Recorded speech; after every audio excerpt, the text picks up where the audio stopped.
مانگا، برطانوی میڈیا نے انکشافات کی ہیں، یورپی یونین کیوں بے بس لگ رہی ہے؟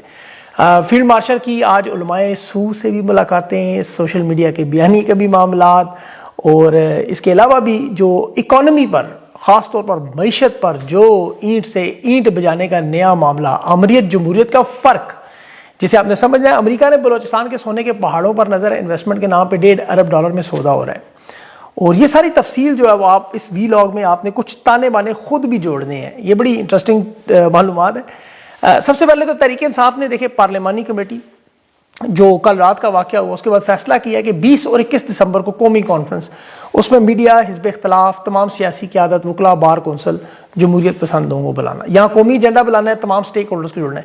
یہاں سب سے بڑی جو اہم بات، وہ چونکہ عمران خان نے محمود اچکزئی اور علامہ راجہ ناصر عباس کو تحریک سمیت تمام اختیارات دیے ہوئے ہیں، تو تحریک تحفظ آئین نے پیپلز پارٹی کے ساتھ ان کا رابطہ ہوا ہے، اور زرداری گروپ ان کے ساتھ کھڑا ہونے کے لیے تیار ہے۔ یہ ذہن میں رکھیں، اپنی مجبوری سے، سیاسی کامیابی میں کیوں کہہ رہا ہوں کہ پیپلز پارٹی کا 28ویں ترمیم پہ معاملہ بری طرح پھنس گیا۔ بلاول نے بھی کہا نا، ہاتھ اٹھا دیے کہ ہم شرکت نہیں کریں گے، اب ایک حکومت میں 2 سے زیادہ ترمیم نہیں ہونے دیں گے، کیونکہ 28ویں ترمیم میں ان کی اپنی طاقت ختم ہونی ہے۔ انہیں وزارت عظمیٰ بھی بلاول کو ملنے کا چانس تھی، تو یہ مجبور ہو کے خان کے ساتھ جڑنا چاہتے، اور یقین کریں پہلے بھی چاہتے تھے، الیکشن سے پہلے بھی یہ منتیں کرتے رہے، خان نہیں مان رہا تھا، لیکن اب چونکہ محمود اچکزئی کے ہاتھ میں معاملات ہیں تو پیپلز پارٹی ان کے ساتھ کھڑی ہو جائے گی۔ بہرحال یہ دیکھنا ہوگا ابھی آگے کہ محمود اچکزئی کی سیاست کیا رخ اختیار کرتی ہے۔ سہیل آفریدی اڈیالہ جیل عمران خان سے ملاقات کے لیے کل جا رہے ہیں، اس میں ارشد ایوب، ریاض خان، عاصم خان، مرزا آفریدی اور محمد اعجاز۔ اچھا، یہ محمد اعجاز خان وہی ہیں جو رات واٹر کین کے سامنے دونوں ہاتھ جنہوں نے اکٹھے کھڑے کیے ہوئے تھے، خان کے بہنوں کی تحفظ کر رہے تھے، یہ بھی کل ان کا نام ہے۔ اور جو پلان ابھی نظر آ رہا ہے کہ اسپیکر خیبر پختونخوا اسمبلی اور تمام ممبران اور وزیر اعلیٰ سمیت انہیں اڈیالہ جیل پہنچنے اور اسمبلی لگانے کا پلان ہے کہ یہ وہاں پہنچیں اور خان سے ملاقاتوں کے لیے بڑا اکٹھ بنائیں۔ اچھا، اس میں فرق دیکھیں، جو منگل کی ملاقات ہوتی ہے یاد رکھیں وہ فیملی کی ملاقات ہے، وہ علیمہ خان اور بہنیں جاتی ہیں۔ جمعرات کی ملاقات سیاسی ملاقات ہے، پارٹی کے ساتھ، پارٹی رہنماؤں کے ساتھ۔ تو کل یہ اگر نہیں آ سکے رات کو علیمہ خان کے اس ملاقات میں جہاں پانی گرایا جا رہا تھا، چلیں وہاں نہیں آ سکے، نہیں بچا سکے کیونکہ بستروں میں آرام کر رہے ہوں گے، ٹھیک ہے چلیں، کچھ لوگ، ساروں کی بات نہیں کر رہا، اسمبلی میں تصویریں لے کے احتجاج بھی کر رہے تھے، ٹھیک ہے۔ اسمبلی کی اوقات تو آپ کو پتہ ہے، وہ ایاز صادق نے گرے ہوئے پیسے دکھائے تو 12 لوگوں نے ہاتھ اٹھا دیا، اب تو وہاں یہی معاملات ہوں گے، اس سے زیادہ نہیں۔ تحریک انصاف کی لیڈرشپ کا امتحان کل ہے۔ عمران خان کی بہنیں تو دیکھیں اس امتحان میں فلائنگ کلرز کے ساتھ پاس ہوئیں، اسے بچپن میں سٹار ملتا ہے نا، وہ والے سٹار، اب لیڈرشپ کا امتحان ہے۔ عمران خان کی بہنیں تو دیکھیں مزاحمت سے خان کی طرح باز نہیں آ رہی، وہ تو گھبراتی نہیں۔ علیمہ خان نے کہا اگلے منگل کو دوبارہ آئیں گے اور پانی سے گھبرائیں گے نہیں، وہ اپنے زخموں کی پرواہ کے بغیر دوبارہ خم ٹھوک کے میدان میں آئیں اور خان کے بیانی کے علم کو دوبارہ اٹھا لیا۔ علیمہ خان آج وہ آسٹریلین چینل ABC ہے، اسے انٹرویو بھی دے رہی تھی، اور اس میں انہوں نے عمران خان کی ملاقاتوں کے حوالے سے دنیا کو بتایا، رات کے تشدد والا۔ ڈاکٹر عظمیٰ کے ساتھ جو ملاقات تھی اس کی تفصیلات بتائیں کہ عمران خان کو ذہنی ٹارچر کیا جا رہا ہے، جو پاکستان اور انٹرنیشنل قوانین کے مطابق اسے بدترین ٹارچر سمجھا جاتا ہے۔ فیملی کی آخری ملاقات جو توشہ خانہ کے دوران 16 اکتوبر کو ہوئی، 10 مہینے میں سے اب ٹرائل ملاقاتیں نہیں ہوتی، کہ وہ ٹرائل نے بند کر دی ہیں۔ رات جو ملاقات کی کوشش تھی وہ بھی وجہ آپ سب کو پتہ ہے۔ اصل معاملہ ظاہر خان کا پیغام انہوں نے عوام تک پہنچانا ہے کہ جس میں عاصم منیر صاحب کا ذہنی توازن درست نہیں، بڑا اہم پیغام تھا، اور اس کے عمران خان کے ساتھ اگر کچھ بھی ہوا، بشرا بی بی کے ساتھ بھی، تو اس کے ذمہ دار عاصم منیر صاحب ہیں۔ علیمہ خان نے آج یہ بھی کہا، یہ جو بیانات پہ کہتے ہیں جی بیان آپ کیوں دیتے ہیں آرمی چیف کا، آرمی چیف ایک سرکاری ملازم ہے، اس کا ذکر کرنا، عوام تک پیغام پہنچانا ان کا فرض ہے۔ اب دیکھیں حکومت کا بیانیہ تو ویسے ہی کمزور ہو جاتا ہے کہ عمران خان کا بیان تو چلیں یہ سیاسی پیغام کہہ کے بند کر لیں، حالانکہ نواز شریف کے بیان تھے سارے، آپ کو دیکھیں گے میرے ٹویٹس بھی آپ نے، لیکن بشرا بی بی تو سیاسی کوئی وہ بیان نہیں دیتی، نہ کوئی ٹویٹ کرتی ہیں۔ بشرا بی بی تو نہیں کہتی ذہنی مریض ہے، تو پھر بشرا بی بی سے ملاقات کیوں نہیں دی؟ اور ذہنی مریض کے معاملے پہ صرف عمران خان نے نہیں کہا، زلمے خلیل زاد نے کہا تھا سیالکوٹ میں، آپ کو یاد ہوگا۔ پھر جنرل باجوہ نے عمران خان کو بتایا تھا یہ سائیکوپیتھ ہے، اور اب تو ادارے کے اندر یہ بات عام ہو چکی ہے، کیونکہ لوگ یہ حرکتیں دیکھ رہے ہیں کہ یہ حرکتیں کرنے والے عام لوگ نہیں ہو سکتے، ذہن میں واقعی مسئلہ ہے۔ 70 سال کی خواتین کو زمین پر گھسیٹنا، سردی میں پانی ڈالنا، بے ضرر معصوم لوگوں میں ظلم کرنا، یہ ذہنی مریض کر سکتے ہیں، عام آدمی سوچ بھی نہیں سکتا ایسا۔ اور انہیں یہ بات بھول جاتی ہے کہ عمران خان کو سیاسی جماعت یا اس کی مقبولیت یہ نہیں ختم کر سکتے، وہ ایک تحریک ہے، قوت ہے ضمیر کی سچائی سے جنم لینے والی، جو یزید کی بحث نہیں کرتی۔ تحریکیں تو ایسے تھوڑی بڑھتی ہیں کہ دبائیں گے، سیاسی جماعتیں ایسے تھوڑی ختم ہوئی، تو مزید ابھرتی ہیں۔ اور خان کی 90% مقبولیت جو عوام کی آواز ہے، ابھی دیکھیں محمود چکسی نے کہا خان سے جو ڈائلاگ چلیں گے وہ عمران خان کی اجازت سے چلیں گے، اور عوام کی آواز دیکھنے کے لیے آپ دیکھ لیں ڈونلڈ ٹرمپ کو 30 سال بعد مایامی کے میئر کو شکست ہوئی. یہ بات پتہ نہیں ذہنی مریضوں کو کیوں نہیں سمجھ آ رہی. اگر یہ ذہنی مریض نہ ہوتے تو ان کے ارد گرد کیا ایسے لوگ ہوتے جو موجود ہیں. آپ اندازہ کریں کہ دنیا بھر میں بچوں کے ساتھ کیے گئے جو جرائم ہیں، خواتین کے ساتھ جرائم، انتہائی غلیظ اور نفرت سے دیکھا جاتا ہے. اس میں ملوث لوگوں سے لوگ دنیا نے اپنے ممالک سے پاک کرنا چاہیے، نکالنا چاہتی ہے.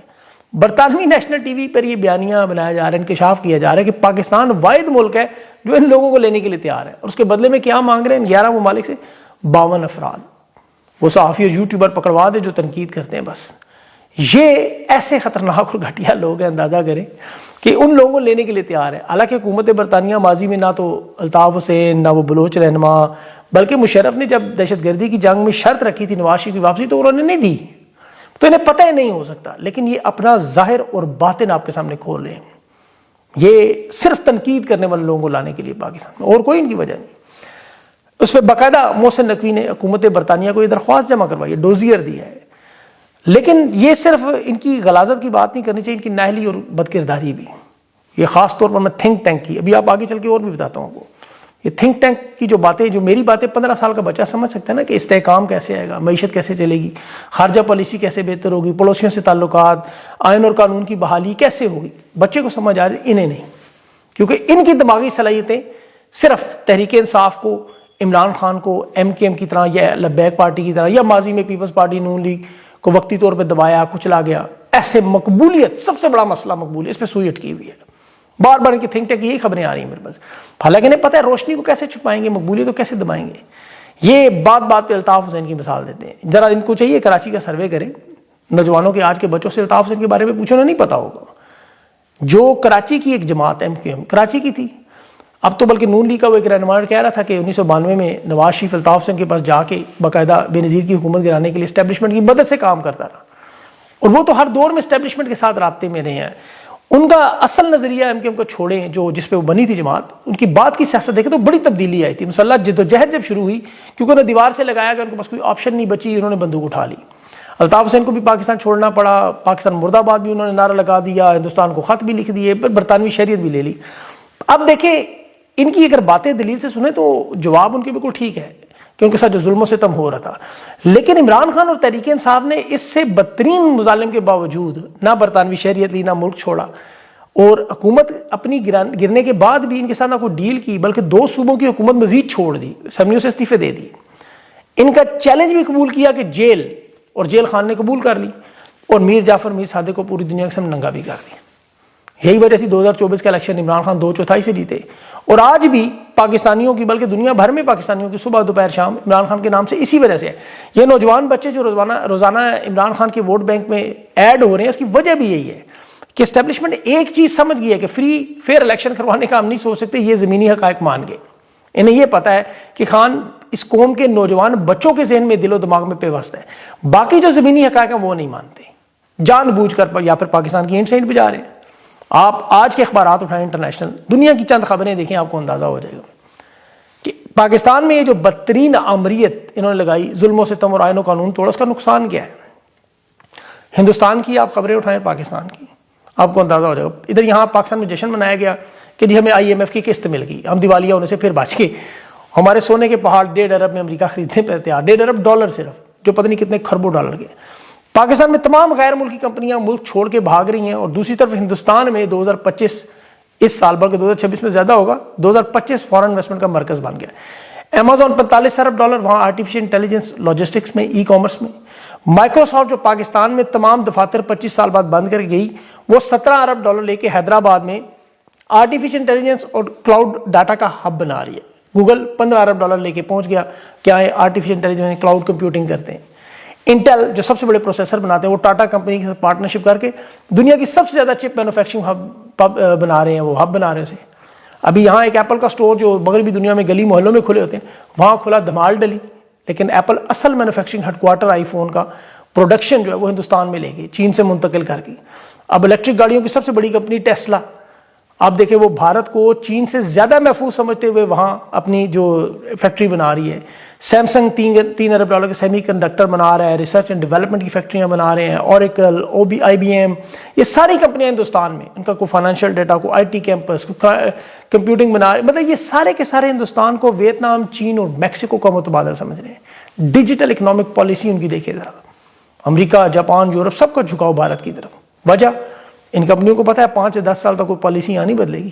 یہاں سویلین حکومت ہے, فوج کی سیاست میں کوئی مداخلت نہیں ہے. وزیر اعظم بدلا بھی تو معاشی پالیسی نہیں بدلے گی, کوئی SIFC بنا کے ان کے اوپر دباؤ نہیں ڈالے گا, ڈکٹیشن نہیں دے گا. اور یہ یہاں ڈنڈے کے زور پر, طاقت کے زور پر معیشت چلانے کی کوشش کر رہے ہیں.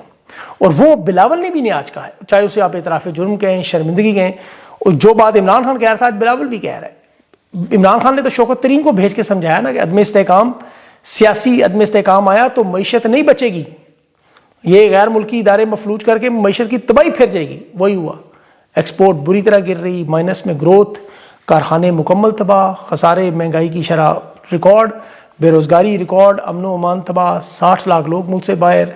ابھی جب یہ منڈیاں لگا رہے تھے سندھ ہاؤس کی, اچھل کے کہہ رہے تھے پاکستان مطلب پرانا پاکستان آ رہا ہے. آج وہ بھی مان رہے ہیں کہ معیشت ڈنڈے کے زور پہ نہیں چل رہی. ڈنڈے کے زور پر تاجروں کو انہوں نے ڈرایا. جواب آیا ٹیکسٹائل مل کے چیئرمین کا, ٹیکسٹائل ایسوسی ایشن کے, اس نے کہا ملک کی صنعتیں مکمل بند ہو گئی ہیں, لاکھوں ورکرز بے روزگار ہیں, تازہ ترین 90,000 ورکر براہ راست متاثر. اور یہ 90,000 کی نوکریاں آپ گھر میں 5-5, 6-6 لوگ ملائیں تو تقریباً 6 لاکھ 7 لاکھ لوگ تو ویسے ہی بن جاتے ہیں.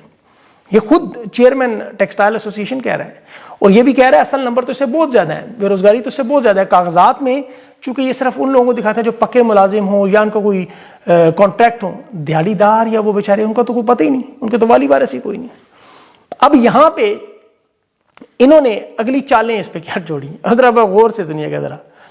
انہوں نے دیکھیں دو خبریں پہلے آپ کو بتاتا ہوں, اسے آپ کو اندازہ. ایک مریم نواز نے 25 سال بعد پنجاب میں بسنت واپس لانے کا اعلان کیا.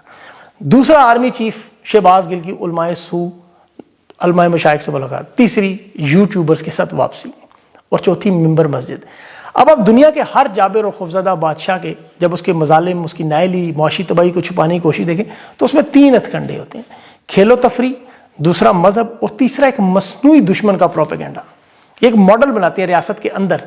اٹلی میں, روم میں یہ ہوا, معاشی بحران آیا, بھوک آئی, بدعنوانی آئی, ٹیکسز لگے, عوام بغاوت کے قریب پہنچنے لگی تو بادشاہ نے کیا حل نکالا, بریڈ اینڈ سرکس, یعنی روٹی اور تماشا. عوام کو روٹی دو, تماشا دکھاؤ. یہ گلیڈیٹر فلمیں آپ نے دیکھی ہوں گی, انسانوں کو وہ جانوروں سے لڑنے والی, تاکہ عوام کو جو غصہ ہے وہ کھیل میں چلا جایا کرے, لوگ ظلم اور غربت بھول جائیں. وہ گھوڑوں کی ریسیں بھی کرواتے تھے, تھیٹر, سرکس, میوزک, یہ اس طرح کی تقریبات یہ روم میں ہوتی تھی. اور اس میں وہاں تاریخدان کہتے ہیں جب بادشاہ نے گناہ چھپانے ہوتے تو عوام کو کھیل تماشے میں لگاتے. یہاں اسٹیبلشمنٹ نے, حکومت نے قتل و غارت, مار پیٹ, ماورائے عدالت, ہر آئین کا جائز ناجائز کام اتنا معمول کہ 25 سال ایک قاتل بسنت کہتے رہے. آج وہ رشک کمر خود پتنگ باز سجنا بننے کے تیار. موٹر سائیکلوں پر سیفٹی اینٹینا کی مہم بھی اور دوسری طرف قتل عام کا انتظام بھی. اب دیکھیں کہ پاکستان میں انہیں پتا ہے کہ لوگوں کو مرنے کا کوئی مسئلہ نہیں ہوا, عام سی بات ہو گئی ہے. اب دوسرا کام جو بادشاہ کرتے تھے, مذہب کو استعمال کرتے تھے. یہ مقدس جو اپنے مخالفین کو کافر یا غدار قرار دینا, مذہبی پیشواؤں کو جو بڑے بڑے ان کے پاس موجود تھے اس وقت, ان کے پیشواؤں کو خرید لیتے تھے, اپنے حق میں فتوے دلواتے تھے. روم میں جو بادشاہ تھا وہ خود دیوتا بن جاتا تھا. مصر میں دیکھ لیں, ایران میں, مغل بادشاہوں میں ہوتا رہا, بلکہ یورپ میں یہ ماڈل چلتا رہا. یورپ کے بادشاہ تو چرچ سے اپنی حکومت کو مقدس دلواتے تھے. مذہب کے نام پر جنگ, ٹیکس, ظلم سب یہ جائز کرتے تھے. اور یہ معاشرے کی تباہی جب بربادی ہو جائے اسے بچانے کے لیے کرتے ہیں. 5 یا 3 کھرب کی رپورٹ موجود ہے IMF کی. مصنوعی دشمن بھی میں نے آپ کو بتایا, جیسے ہمارا ہر وقت بھارت دشمن ہے اور ملک خطرے میں, سوال نہیں کرنا اس میں آپ نے وہ فوجی پریڈ, طاقت کا مظاہرہ, یہ نفسیاتی داؤ ہے سارے. ہندوستان کی جنگ کا بار بار اس لیے ذکر ہوتا ہے. فیلڈ مارشل کے آج بھی دیکھیں علماء سو میں جو جنگ جیت کے جی, اور ان کے بیانات وہی جہادی, فسادی, غداری, انتشاری, وہی باتیں. علماء سامنے کون بیٹھے, مولانا اشرفی, راغب نعیمی صاحب, وہ چیئرمین جنہوں بھی بنے, لبیک پارٹی دبانے والے. اب انہوں نے کام اس میں دوسرا کیا کیا, مساجد میں جو 25-25 ہزار جو تنخواہیں رکھی نا پنجاب میں, دیکھیں پنجاب میں کچھ 60,000 مساجد ہیں, زیادہ ہوں گی یا تھوڑی کم ہوں گی. ان میں امام جو ہوتے ہیں 25,000 روپے تنخواہ کیوں دی جا رہی ہے؟ انہیں پتہ ہے کہ پاکستان کے معاشرے میں مذہب کا بڑا اہم پہلو ہے. جس کے ہاتھ میں ممبر ہو, جس کے ہاتھ میں مائک ہو, وہ ذہن اور معاشرے کو روکتا ہے. مساجد میں جمعہ تقریباً 500-700 لوگ تو پڑھتے ہیں کم از کم. جمعے میں خطبہ اگر دیکھا جائے تو 1-2 کروڑ لوگوں تک پہنچ جاتا ہے. امام کا جو مائک ہے وہ ریاستی بیانیہ بنانا، اسے نیچے تک پہنچانا. اور یہ دنیا میں تاریخ میں ماڈل میں استعمال ہو چکا ہے کہ خطیب جو ہے وہ ظلم کی بات نہ کرے، وہ خوف ارتاد کا بیانیہ نہ دے، حکمرانوں کو نظام خدا کی بادشاہ دکھائے، مخالفین کو فساد فتنہ. یہ کام عباسی خلفاء بھی کرتے رہے، مخالف خاندان پر لعنت تبرے بیچتے تھے. عثمانی سلطنت میں بھی شیخ الاسلام ریاستی ملازم ہوتا تھا، فتووں سے جنگ ہوتی تھی، جس جنگ ہو تو فتویٰ ہو تو جنگ. اب یہ آج کہہ رہے تھے کہ اسلامی ریاست میں صرف جہاد کا حکم ہے، حالانکہ یہ ریاست تو اسلامی ہے ہی نہیں. پھر ہوتا ہے سوشل میڈیا. اب آپ لوگ وہاں موجود ہیں، وہ ان کا بیانیہ 2 منٹ اڑا دیتے ہیں. تحریک انصاف اور پاکستان کا سوشل میڈیا میں جو پاکستانی ہیں، اس بیانیے کی دیکھیں، اس تحریک کی دھڑکن ہے، وہ آزادی کی حقیقی علامت ہے.